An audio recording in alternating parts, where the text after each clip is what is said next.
Uttar Pradesh police द्वारा चलाए जा रहे महिला सशक्तिकरण एवं जागरूकता अभियान मिशन शक्ति फेज 5 के तहत महिलाओं एवं बालिकाओं को देश प्रदेश के संवैधानिक और प्रशासनिक पदों पर पहुंचने की प्रेरणा और उनमें पदगत दायित्वों के निर्वहन की क्षमता विकसित करने के उद्देश्य से बृहस्पतिवार को पिपरी क्षेत्राधिकारी अमित कुमार ने निर्मला कॉन्वेंट की कक्षा 11 की मेधावी छात्रा सदब सिद्दीकी को अपनी कुर्सी पर बैठाकर एक दिन का सांकेतिक सीओ बनाया। क्षेत्राधिकारी पिपरी अमित कुमार ने बताया कि एक दिन की सीओ सदब सिद्दीकी ने जन सुनवाई में फरियादियों की फरियाद सुनकर उनकी समस्याओं का निस्तारण किया। सदब सिद्दीकी को क्राइम रजिस्टर दिखाकर थाने के मुकदमों का देखरेख, महिला सशक्तिकरण संबंधी डीआईजी और पुलिस कप्तान के आदेश को पढ़ाया गया ताकि कानूनी पहलुओं को महिलाएं बच्चियां सही ढंग से जान सकें और भविष्य में अपने अधिकारों के प्रति जागरूक रहें। एक दिन की सीओ बनी निर्मला कॉन्वेंट की छात्रा सदब सिद्दीकी ने पुलिस अधिकारियों की इस पहल की सराहना करते हुए कहा कि आज मुझे महिला सशक्तिकरण एवं कानूनी पहलुओं पर बहुत कुछ सीखने को मिला।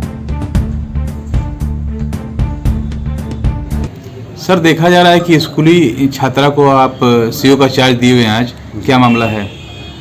एक्चुअली इस समय त्यौहार के दौरान पे उत्तर प्रदेश पुलिस द्वारा मिशन शक्ति फेज 5 नाम से अभियान चलाया जा रहा है, जिसमें महिलाओं को, बच्चियों को और साथ ही अन्य तमाम बच्चों को, सबको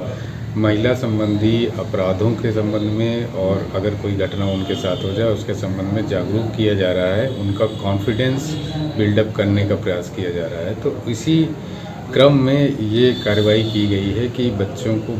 को एक दिन का जो है थाने पर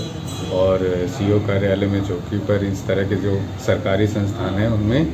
बैठाया जाए, समझाया जाए उनका, जिससे आत्मविश्वास बढ़े, उनके अंदर एक झिझक खत्म हो, डर भय खत्म हो और पुलिस से कभी अपनी कोई बात कहनी हो तो बेझिझक कह सकें। इसी क्रम में आज निर्मला कॉन्वेंट में 11th क्लास में पढ़ने वाली बच्ची सदब सिद्दीकी को उनके परिजनों के अनुरोध पर बुलाया गया और जो है इस तरह से कार्य दिया गया। क्या क्या जानकारी दी गई? आज इनको जन सुनवाई में बैठाया गया तो इन्होंने कुछ लोगों की फरियाद सुनी है और उसको समझाया है कि उनमें कैसे कार्रवाई की जाती है। इनको क्राइम रजिस्टर दिखाया गया कि कैसे थाने के जो मुकदमे होते हैं उनका जो है उनका एनालिसिस कैसे किया जाता है, उनकी देखरेख कैसे की जाती है कि वो सही दिशा में जा रहे हैं कि नहीं जा रहे हैं। इन्हें कई सारे आदेश पढ़ने के लिए कहा गया, जिसको इन्होंने पढ़ा, समझा है, जिसमें कप्तान साहब के, डीआईजी साहब के आदेश आए हुए थे महिला संबंधी अपराधों से, तो उनकी जानकारी इनको दी गई है और पुलिस व्यवस्था के बारे में और तमाम सारी बातें इनको बताई गई हैं। आप कैसा लग रहा है आपको एक दिन का सीओ बनने से? यहाँ बहुत कुछ सीखने को मिला, काफ़ी सारी ऐसी चीज़ें जो पहले नहीं भी पता थी वो बताया सर ने, और केस जब सुना तो उसके बारे में काफ़ी सारी चीज़ें हैं कि हाँ ऐसे करना चाहिए, ऐसे नहीं करना चाहिए, सब जानने को मिला। क्या एग्जाम्पल, जैसे किसी चीज़ के एग्जाम्पल देना हो, अभी जो आपने केस सुना तो क्या क्या बताएंगे उसके बारे में? जैसे एक केस था, एटीएम खो गया उनका और उन्होंने मीन्स उसमें से ट्रांजैक्शन निकाल लिया गया पैसे, तो उनकी कुछ जैसे गलतियाँ थी कि उन्होंने अपना एटीएम कार्ड खोने के बाद उन्होंने घर जाके चेक नहीं किया था, तो उन्हें अगले दिन पता चला कि अच्छा हमारा एटीएम नहीं है। अगर वही उन्होंने पहले चेक किया होता तो उनके पैसे बच जाते।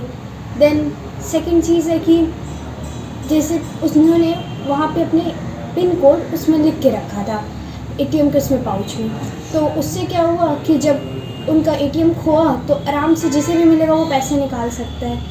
वो चीज़ अगर उन्होंने नहीं की होती तो कभी पैसे ही नहीं निकलते। अच्छा, एटीएम खो जाने पर सावधानी के लिए क्या करना चाहिए? जैसे हमें पता चला है हमारा एटीएम खोआ है, सबसे पहले तो हमें अपने बैंक को कांटेक्ट करना चाहिए या फिर एक नंबर है